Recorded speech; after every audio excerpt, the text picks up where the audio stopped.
You don't have to do. I start with announcements. You don't have to do. Sure.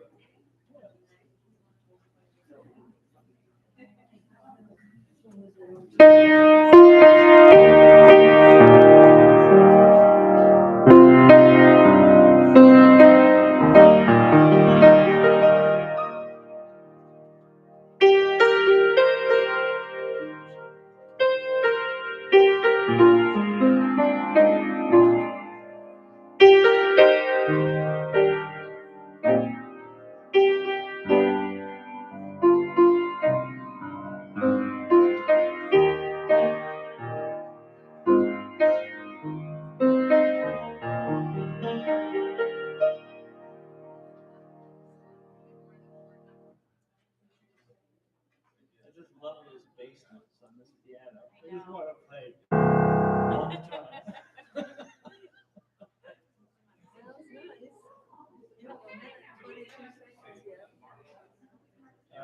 Oh, I see. We're getting down. I have to watch for my prelude cue. You're doing great. Is this life imitates art or art imitates life or Exactly. technology rules everything? It's very cannibalistic that way.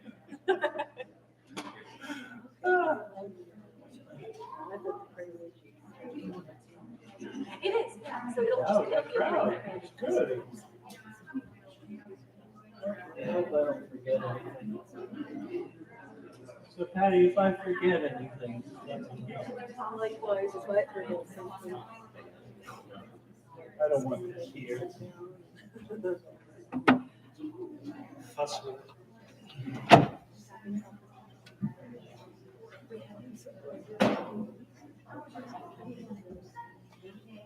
Uh-oh.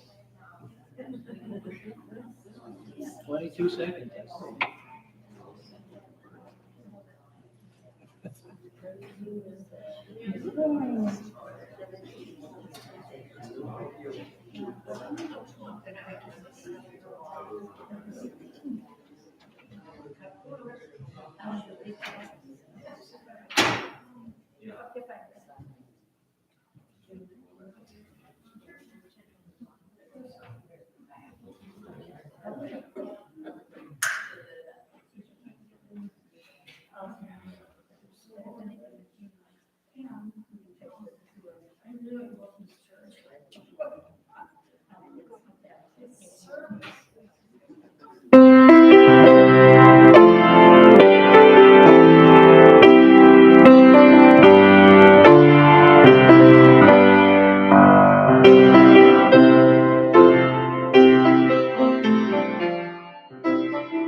Welcome to First Unitarian Church of Toledo.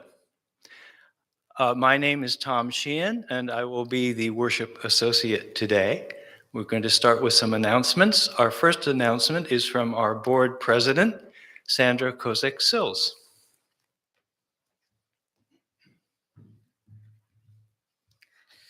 Good morning. I bet you think I have a business announcement, but I don't. Ha, ha, ha. Okay. Come out and welcome spring at a Victorian-inspired English-style high tea. Dust off that fancy dress, grab that pretty purse, and don your big flowered hat to enjoy the flavors of spring in 3 courses.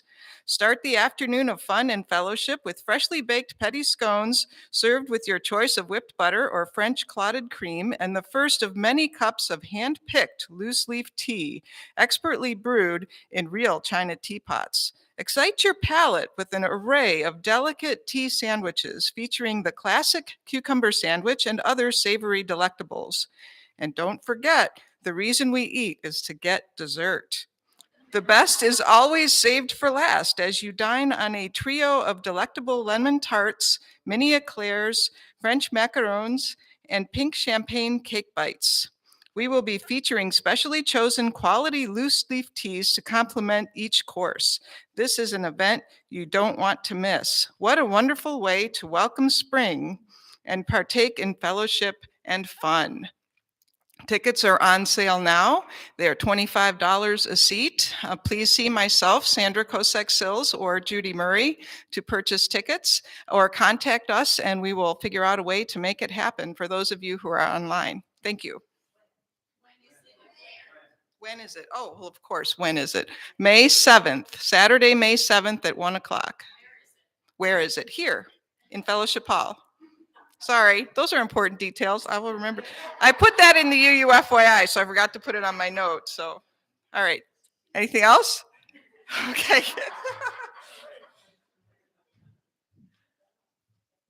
Yep, the devil is in the details. Thank you, Sandra. I'd like to start with something that an insight that I recently got about our religious way. Unitarian Universalism is a free faith, and I'd like to share with you something that I learned, and I've been a UU most of my life. So we often hear that UUism is a liberal religion, but what does that mean?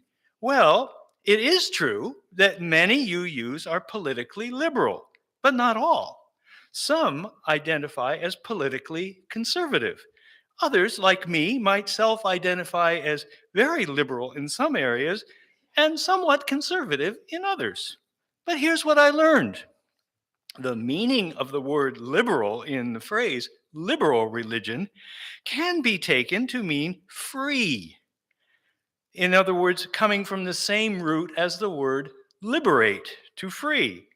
So that's the insight I just learned about, and I thought that that insight was, well, freeing. We especially would like to welcome today any visitors to our congregation, and I'd like to draw your attention to the colorful cards that you'll see in the pew in front of you. One card, it looks like a bookmark, and it has our principles on it. Maybe somebody could hold it up. Yep, so pretty.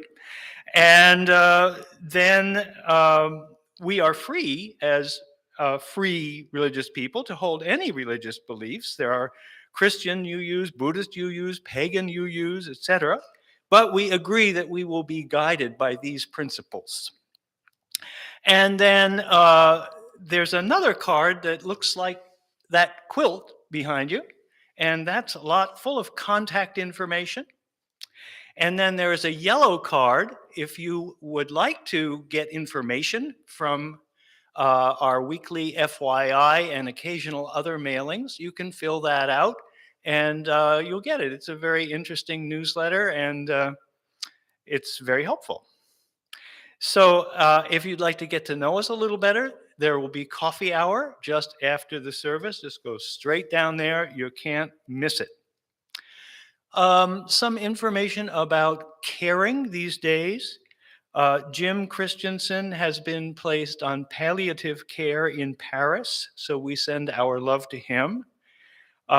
You can send him a thinking of you message, and the address is in that very useful FYI.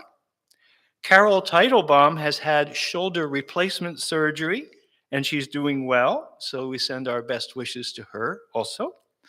Kristen Olsen is having surgery on her Achilles heel this week, so she'll be in a cast and on crutches for 3 or 4 weeks, so we wish her a speedy recovery. And Reverend Tim, who, as you know, is in Cleveland with Jewel at his side, appears to be doing very well after his stem cell transplant. So we wish him well as he continues to recover and heal. If you would like to send a get well card or letter to Reverend Tim and to Jewel, you may mail one before April 24th. And of course, the FYI is where you will find those details. I'm going to skip ahead. I had planned another announcement that is not necessary, so I'm going to just skip ahead and introduce our speaker today. Our speaker is Patty Sheehan, who happens to be my sister. And so it's a great honor and privilege for me to have worked with her on this service. She has lived and taught in quite a few places. However, the majority of her adult years were spent in New Mexico. There, her studies of psychology and the ever-present inspiration from Native American traditions moved her into the fields of psychotherapy and other healing arts. Today, Patty will be sharing thoughts and feelings developed over these years about our spiritual, psychological connection to food. Patty.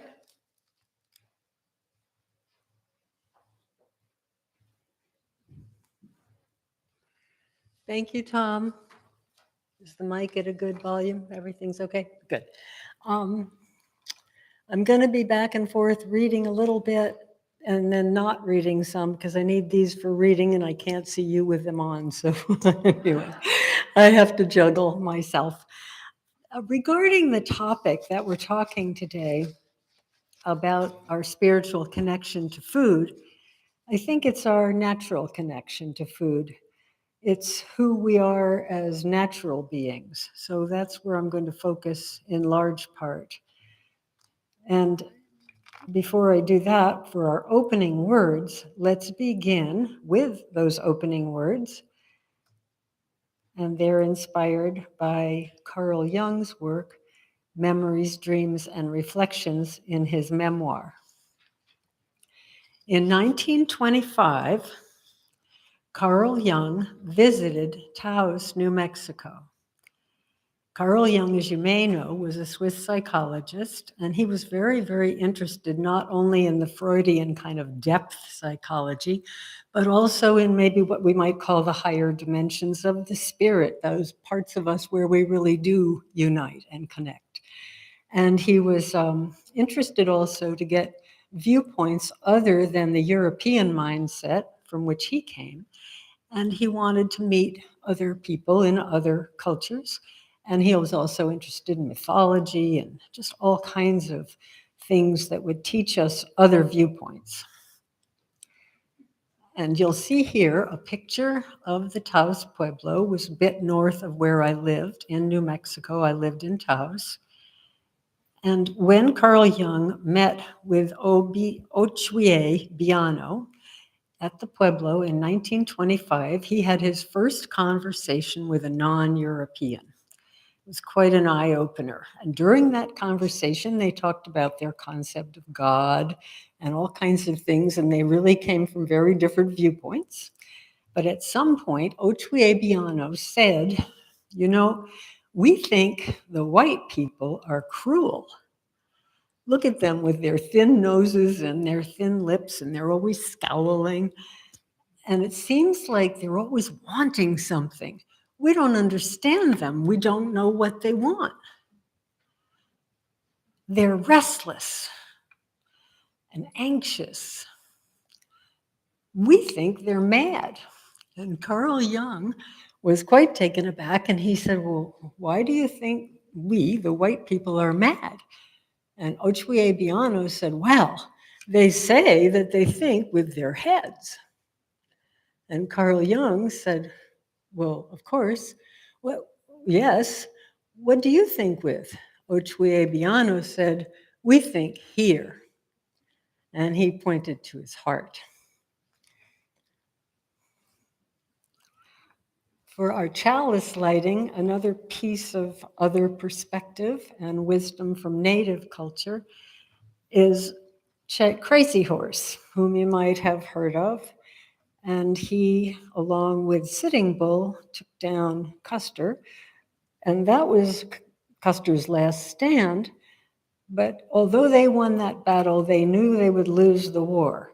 But during their conversation, Crazy Horse said to Sitting Bull, you know, I see a time in 7 generations when all the colors of the people will sit together.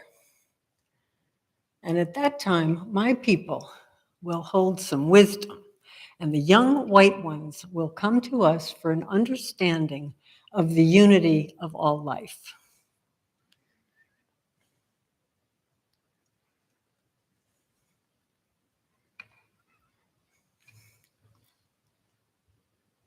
It's time for us to recite our covenant.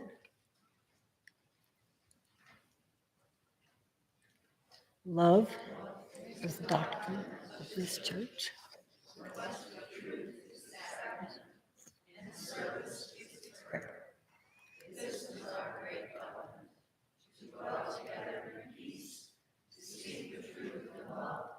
To help one another.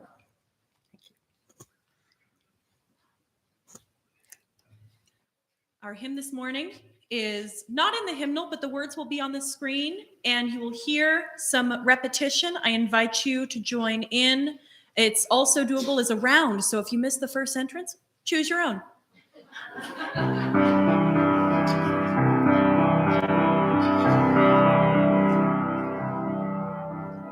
There is a love holding me.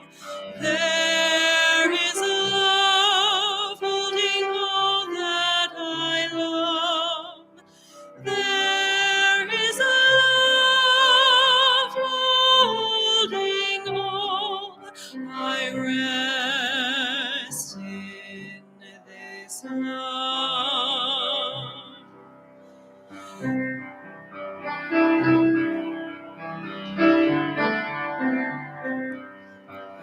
There is a love holding us. There is a love holding all that we love.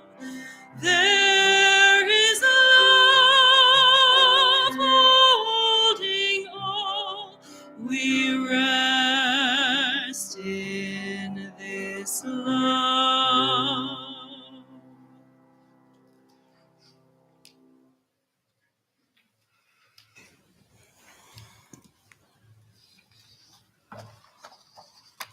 I'd like to welcome Ginny Gottman, and I just had a chance to meet her before the sermon, and she is going to read us the story for all ages. So she's our new Director of Lifelong Learning. Yay.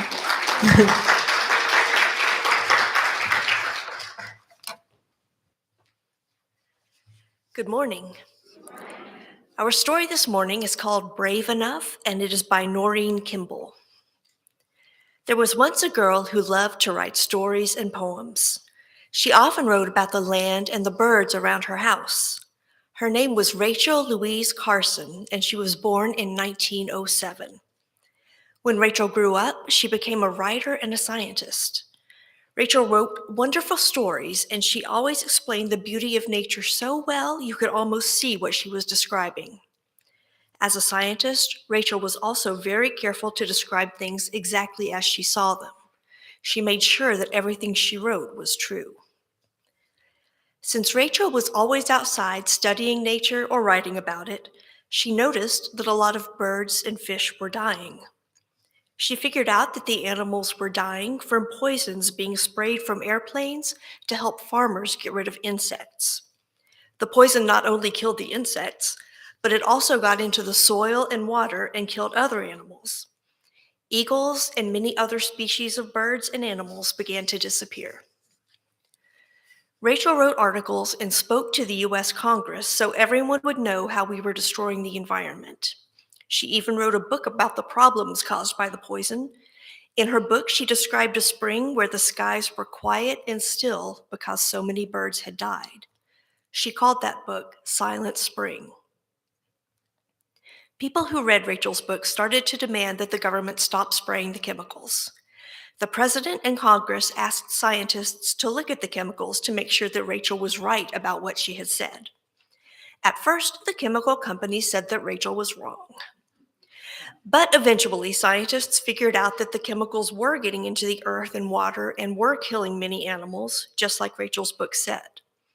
Because Rachel kept writing and speaking until someone would listen, the government finally stopped using the dangerous chemicals and began to test new ones much more carefully. People do still use poisons and chemicals in the wrong way today, but Rachel Carson helped start a whole new kind of environmentalism, a movement to control pollution of our earth. Even though Rachel was a small, quiet woman, she believed that she had the power to save the environment. If Rachel had not been brave enough to stand up for the environment and to fight until someone listened, we might not have as many species of birds and fish as we have today. Thanks to this brave woman who always told the truth, we still have bald eagles flying in our beautiful blue skies.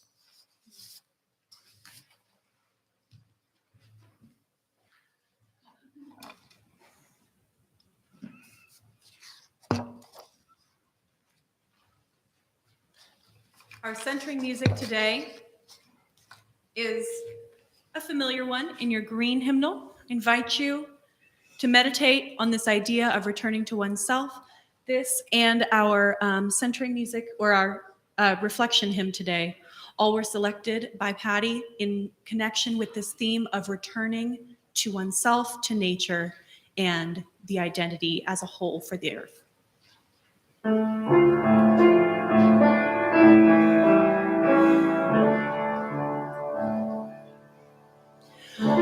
Return again, return again, return to the home of your soul. Return again, return again, return to the home of your soul. Return to who you are, return to what you are, return to where you are, born and reborn again. Return to who you are, return to what you are, return to where you are, born and reborn again. Return again, return again, return to the home of your soul.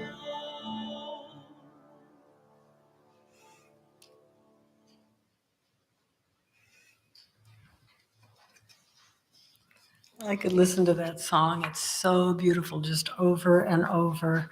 For our meditation and contemplation and prayer, it will be a poem by Hildegard of Bingan. And I think, did I read this yet? No, that's so strange. I thought I told you about her earlier. I did not. Pardon? I don't know when I said it. Sorry about that. Anyway, this is a poem by Hildegard of Bingen. She was a German abbess who lived from 1098 to 1179. She was a visionary, a healer, a painter, a composer, a preacher, and a social critic. And after this poem, we will have a moment of silence, followed by the Spirit of life. Holy Spirit, giving life to all life, moving all creatures, root of all things, washing them clean, wiping out their mistakes, healing their wounds. You are our true life, luminous, wonderful, awakening the heart from its ancient sleep. So we'll take a minute of silence.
Spirit of life, come unto me. Sing in my heart all the stirrings of compassion. Blow in the wind, rise in the sea, move in the hand, giving life the shape of justice. Roots hold me close, wings set me free. Spirit of life, come to me, come to me.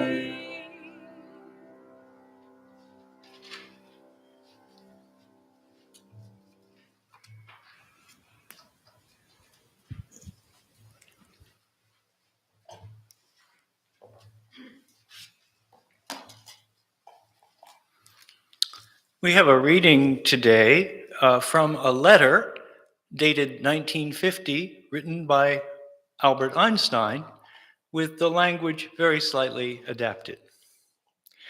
A human being is a part of the whole called by us universe, a part limited in time and space. We experience ourselves, our thoughts and feelings, as something separated from the rest, a kind of optical delusion of our consciousness. This delusion is a kind of prison for us, restricting us to our personal desires and to affection for a few persons nearest to us. Our task must be to free ourselves from this prison by widening the circle of compassion to embrace all living creatures and the whole of nature in its beauty.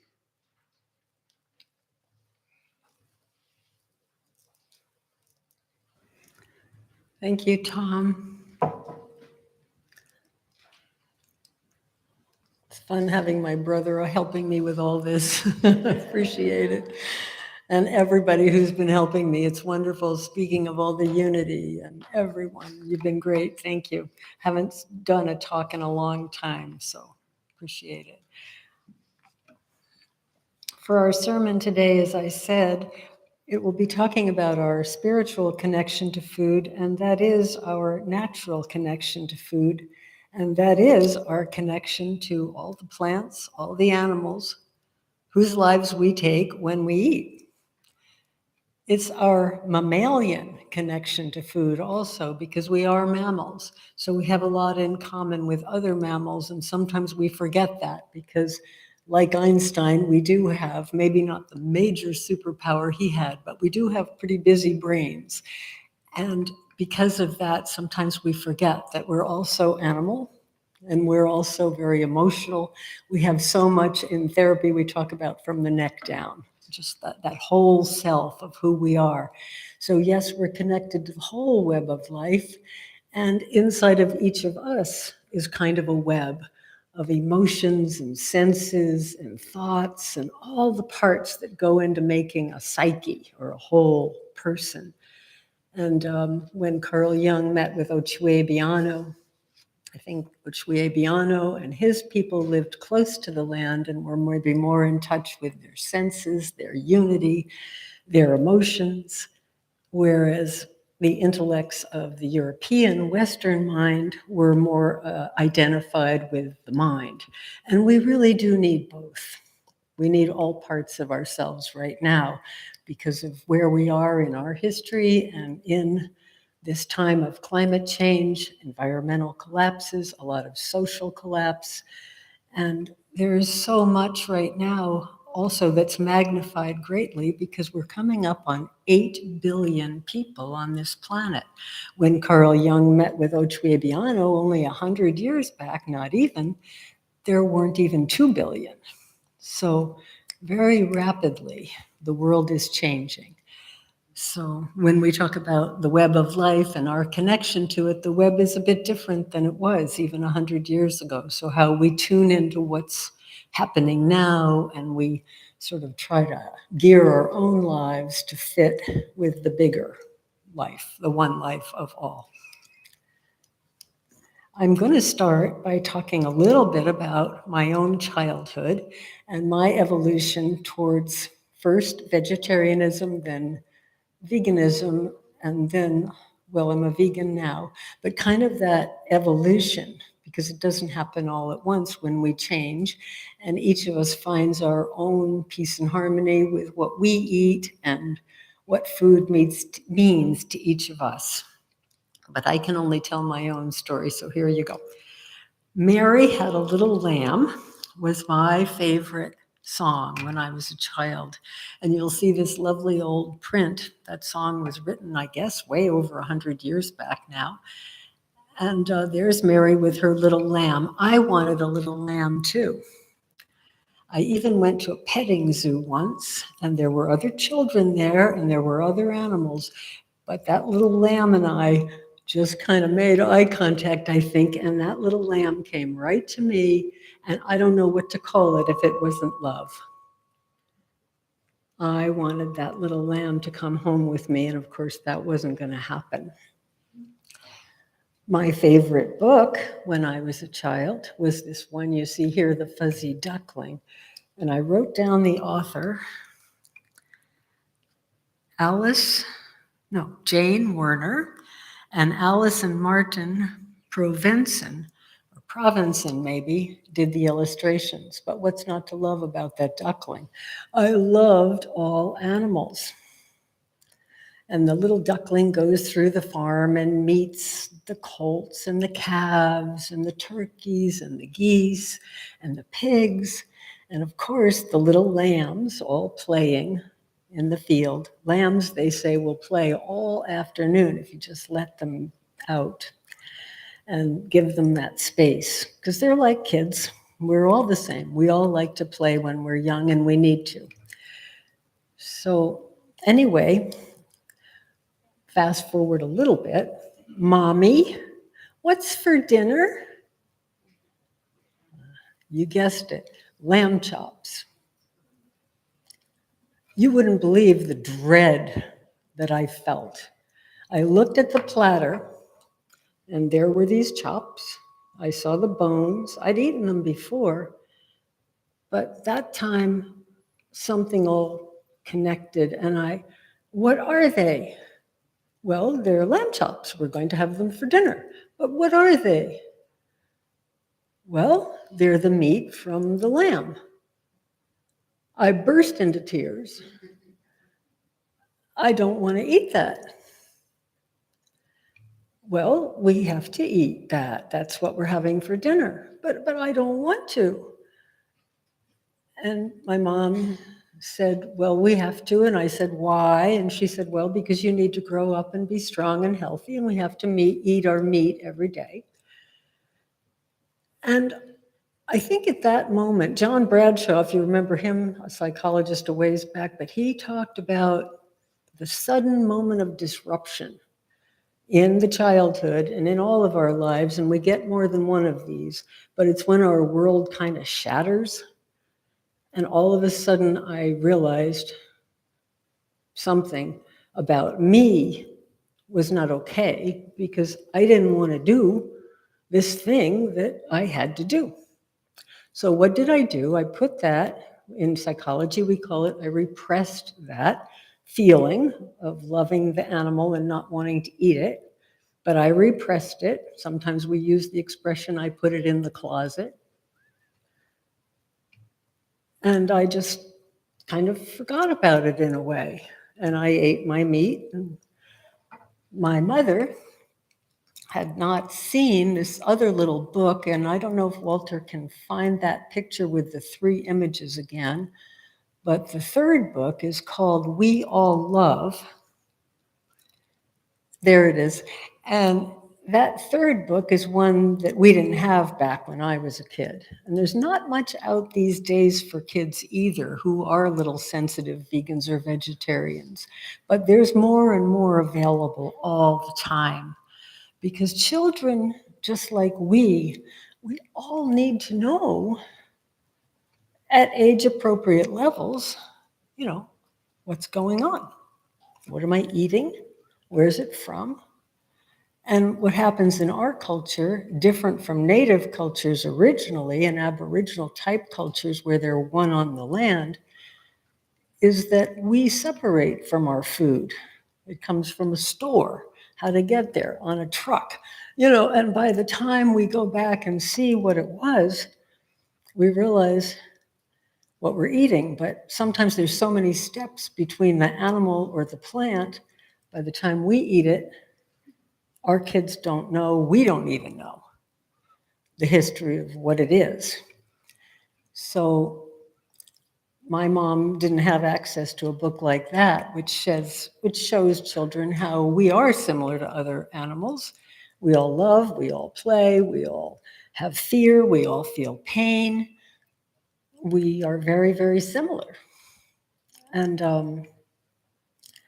at the very end of the book, it shows the children and the animals all together, and it says, we all love. At the beginning of the book, it says some people don't eat animals because we are a lot like animals, and some people would rather eat plants. So it's a book for teachers or parents that have sensitive little vegan or vegetarian children. So it gives them something to refer to. And there's, like I say, there's not much out there yet, but there's more. Because what we're realizing is that some people, well, we're all different. And some of us just feel the way we do, very connected to animals. Some don't feel it quite as much. We're all different. My mother also didn't know at that time that there were other places in the world where people were very, very healthy and often lived to be over 100 years old, eating 90 to 100% plant foods. But she didn't know about these places, and National Geographic had been discovering and other people too, had been discovering places in the world. And finally, in more recent years, a team from National Geographic decided, let's investigate what cultures live the longest and are the healthiest, and why, what's their lifestyle. And they found that there were 5 places in the world. I'm sure there were more, but they found these 5. One was in Japan, one was in Italy, one was in Greece, one was in California, and one was in Costa Rica. And all of these communities were quite land-based, and they ate local produce primarily. Like I said, 90 to 100% of it was plant-based. And they circled, anyway, on a big map of the globe, they circled these 5 areas with a blue marker. Hence, they called this the blue zones. The blue zones were the zones they'd circled with the blue marker. And ultimately, they came out with the Blue Zones Cookbook. And I have an image of that somewhere coming up. And while we get there, it is. And I need a sip of this, so my mouth gets dry.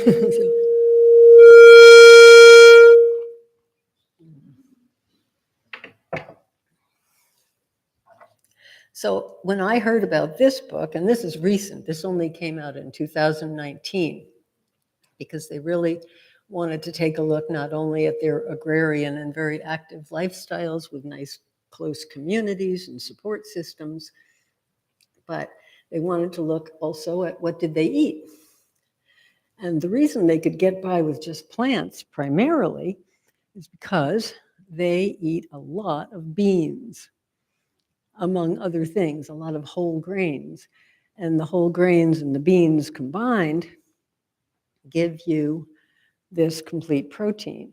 When you think about it, a cow or any grazing animal, that's what they eat. Maybe they eat some alfalfa, some clover, some grass, and then they manufacture the whole protein in their body. And then we eat the meat of the cow. But we can also manufacture the meat in ourselves. But we do because we're humans, we do really value our senses. And we want the tastes and the textures, like this coffee or this tea you all are going to have, or we all are going to have. There probably aren't any vegan things in there at that tea, but there might be, because if you look online, you'll see that there's just about a vegan way to make just about anything. But anyway, in these cultures, they ate a lot of whole grains, a lot of beans, and then all the various flavors that would be in their area. So there were 5 different flavor palettes that this book will show you. In the Japanese palettes, one thing they use a lot, and I don't know what it is, but I'm learning about it. It's from kelp, and it's called Dashi. And what it does is it gives the food a meatiness, because no person, vegan or otherwise, wants a bowl of lettuce. That just doesn't cut it. You want meatiness, you want texture, you want to feel satisfied. And so they use this product from kelp called Dashi, and lots of beans, and of course rice, also a lot of tofu. And there are some lovely recipes in one section from the Japanese section. It was in Okinawa, which was at that time beginning to lose how would I put it? When they investigated this culture in Okinawa, it was only the older people that were really healthy, because what has happened is Okinawa now has lots of roads, lots of progress, fast foods, and the younger people who don't want to just be like the old fogies, they want all the new stuff, and they have more disease. So chances are they're not all going to live to 100. That's sad, but that's progress, right? Or not. At any rate, that's what's happening in Okinawa now. But the older people that stick to the old ways with the whole grains and all the vegetables, all the fruits, and with the tofu and the bean products, and making it flavorful and delicious with all the spices and herbs and this hit of dashi, they are living to be 100 still. Also, there's a community in Italy, and probably we all know Italian foods. There's a lot of wonderful pasta. It would be whole grain for sure. And the ones in Central America, in Costa Rica, use a lot of corn. and beans and Mexican type flavorings, although this is Costa Rican, so they have a slightly different flavor palette, but still lots of chili, lots of spice. And in the California group, those are Seventh-day Adventists. And they also do some agrarian, live close to the soil, pick a lot of their own produce. And anyway, so let me think who I forgot. Japan, Italy, Greece. That's another flavor palette. And you know, Greek cooking uses a lot of lamb, but of course, if you don't want to eat lamb, there are now vegan substitutes for lamb, believe it or not. So it's all just new, and it's a movement, I think, that's growing. But these people in this particular part of Greece, it was called Icarius, they didn't eat much meat. Like I said, maybe at most 10% meat or cheese, 90% was plant-based.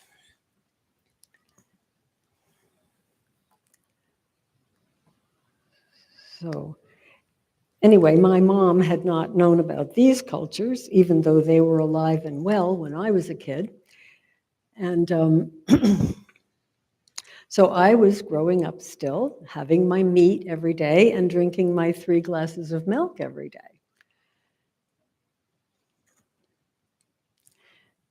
And I also had a lot of indigestion as a kid, a lot of pain. And I have learned since that so many people, many more than we realize, have some lactose intolerance. So that may be another reason these particular 5 cultures live longer, is because they're not using a lot of milk. A little bit of cheese. But people, as you know, are the only species that would drink milk from another species. Typically, mammals don't drink milk after they're weaned. And so these 5 cultures tend to live a little more naturally on the whole. The other thing that happened when I was a kid that could have thrown off my spiritual connection to food, other than eating things that didn't feel good to my heart to eat, was a little sort of insidious idea that was around right after I was born, and that was that children shouldn't be spoiled, and therefore, if you have a baby, you should just let it scream for a long time and only feed it when the clock said it was time. And that's really hard for babies, and people would be about the only mammal that would do that. I mean, other animals feed their babies pretty much when they need to be fed. And the babies also need the touch and the holding and the rocking and all that goes with that. But I had that sort of scheduled feeding thing. And what happens with that on a psychological level is that we learn at some horrible level when we're just tiny and we're not thinking yet. The thinking brain doesn't develop till we're 4 or 5 years old. But on an emotional feeling level, we learn that we don't matter. Our needs don't matter. See how that works? So that's why these early years are so important.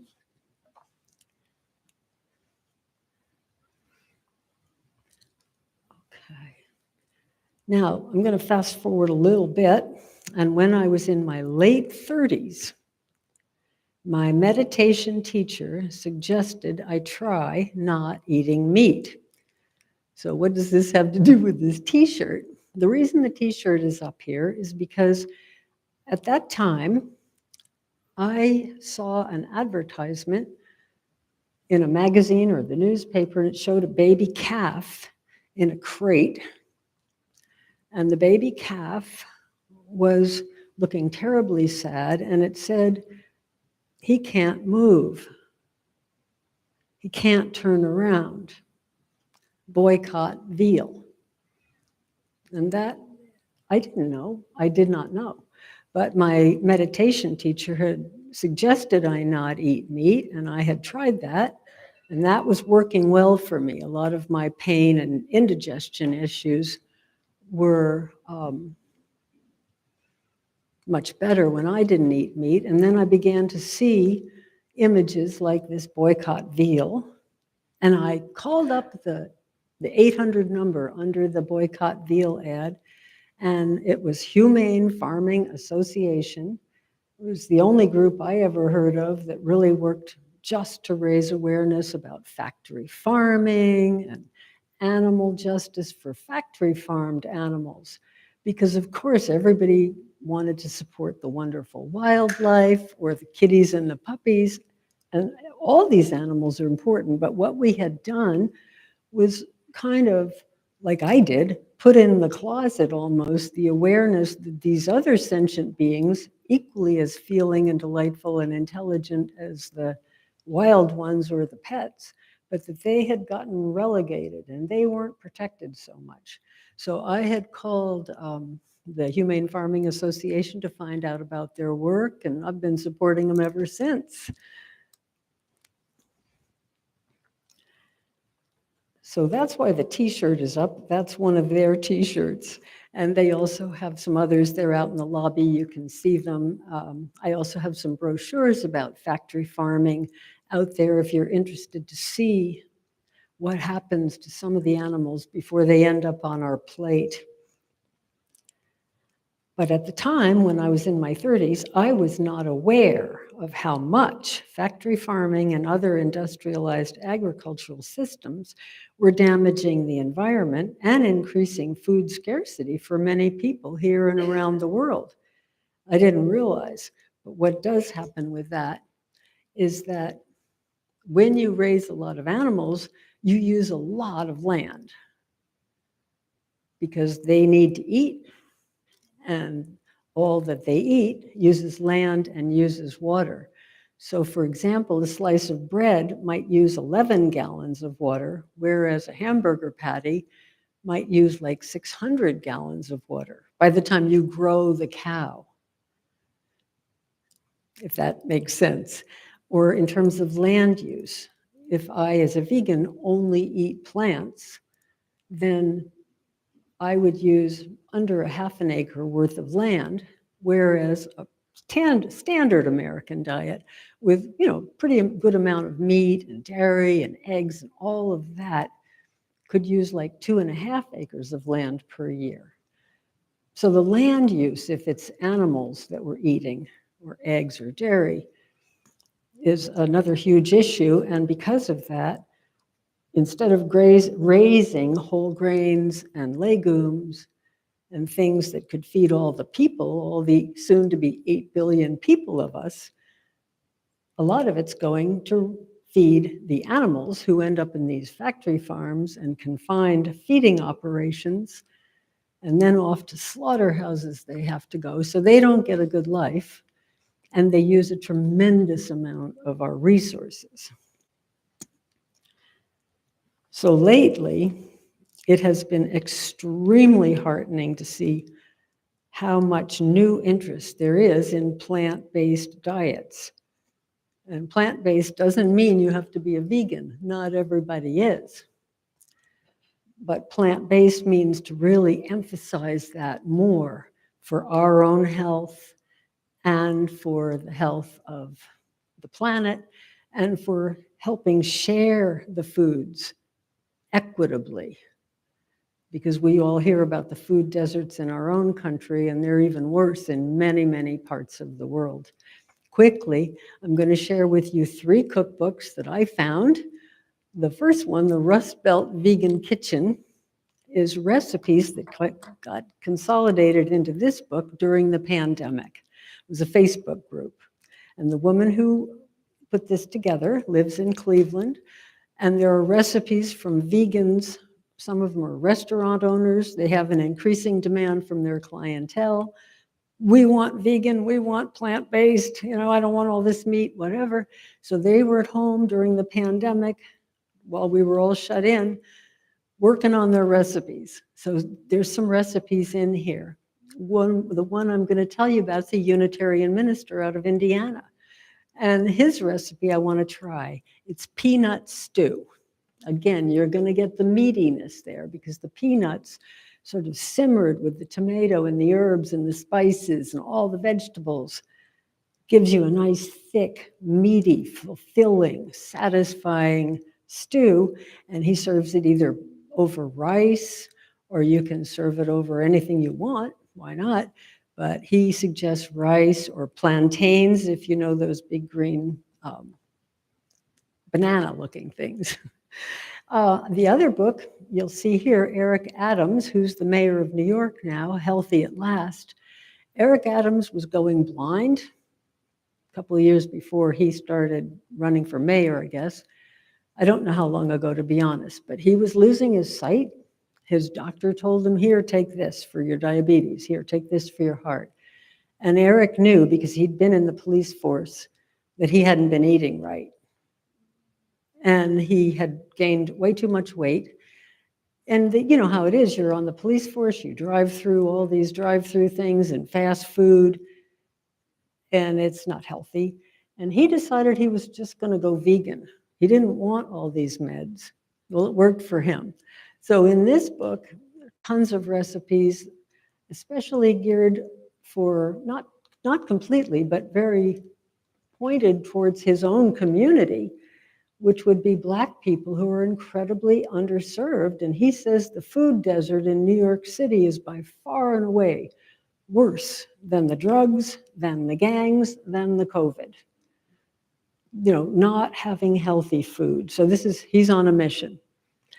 And the third book I'll mention, called Decolonize Your Diet, is to think back to how we, all of us, white, black, any color we are, back when we were one with the land, before we got all colonized and westernized, what did we eat? And in the Americas, mostly, again, plant-based, corn. It's called the Three Sisters. It's the basis for so many Native American and Mexican food recipes you'll see.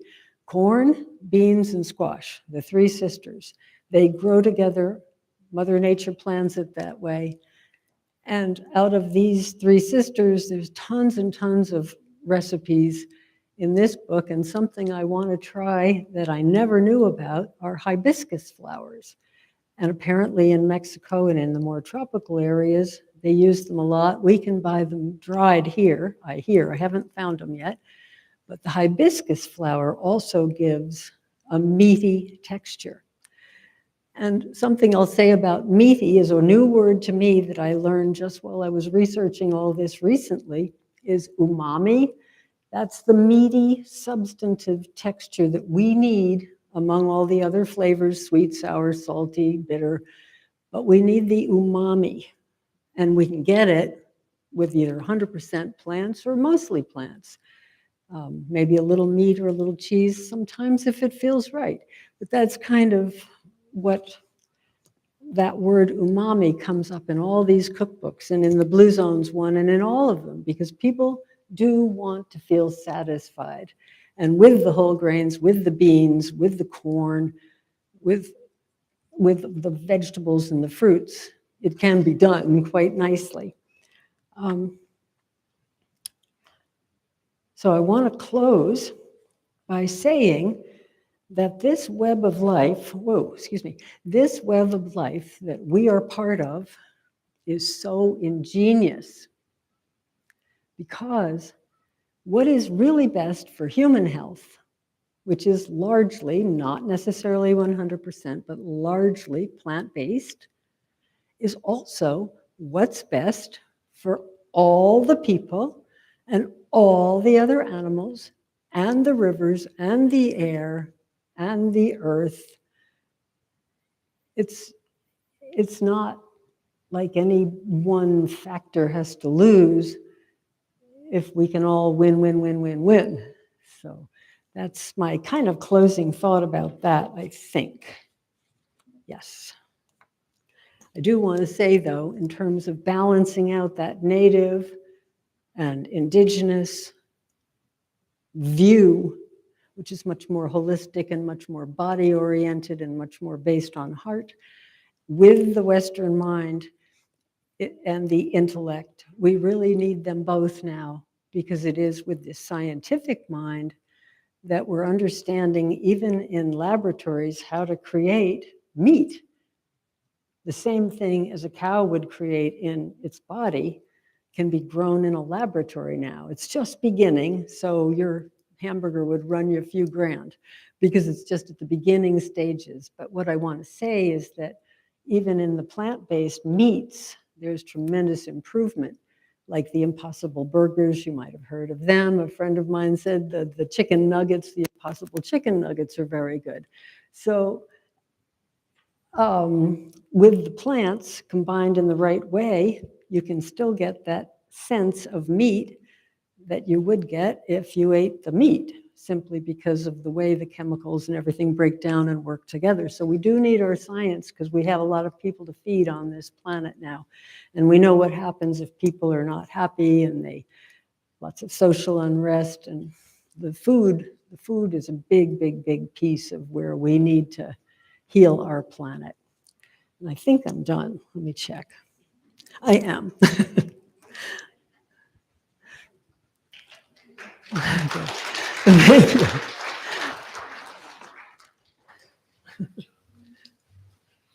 Thank you so much, Patty.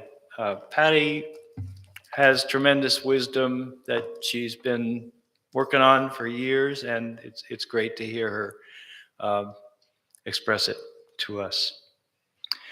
So now we do come to the time of the offering, and I'd like to have some words from Kayla Parker. We know that our financial contributions to this congregation come from sacrifice and hard work. We are so grateful for this and commit together to ensure the funds we gather collectively do a greater good for ourselves and our world than they could have done alone. May there be an offering to sustain and grow the life and mission of this congregation. May we give in love and in hope. There will be baskets in the back of the sanctuary, and also one at the greeting table in the lobby. If you prefer to give online, you can go to uutoledo.org. You can see the information up there. It's quite simple to do. Click on Give, and then online giving, or the old-fashioned way, you can write a check. Now, Mary Souther and I will be looking at counting those checks and tallying them up on Tuesday. Carol Kylieber has done this with us many times, and our friend Phil Podlish, Joe Moran has helped out. Anyway, it is really, really nice when people use the memo line. So if you are trying to give to the music program, write music on it. Just that little memo line. If it's a pledge, write pledge on it. If it's for flowers, write flowers on it. It'd be very helpful. Thank you. So you can send it to 3205 Glendale Avenue. The easy way. Coming soon. Tuesday, day after tomorrow, 6:30. Meditation on Zoom. See your FYI. Sunday, April 10th, we have Spiritual Adventures, and it is in person, I believe. Is this all correct? Is it also on Zoom or just in person? In person. Okay, that's great. At 9:45, it's about the Buddy Bench project of the Exchange Club of Toledo. Next Sunday's service is the all music service put together by our wonderful music director, Mickey. So looking forward to that. And coming even sooner than that, you are invited to coffee hour in the fellowship hall, right down the hall. And Patty will be in the lobby and in the fellowship hall after the service with t-shirts from the Humane Farming Association for anyone who would like one. And they all say, "Protect farm animals." And she'll also have brochures and a book about the undercover investigations and Humane Farming Animal Sanctuary. So that's coming soon.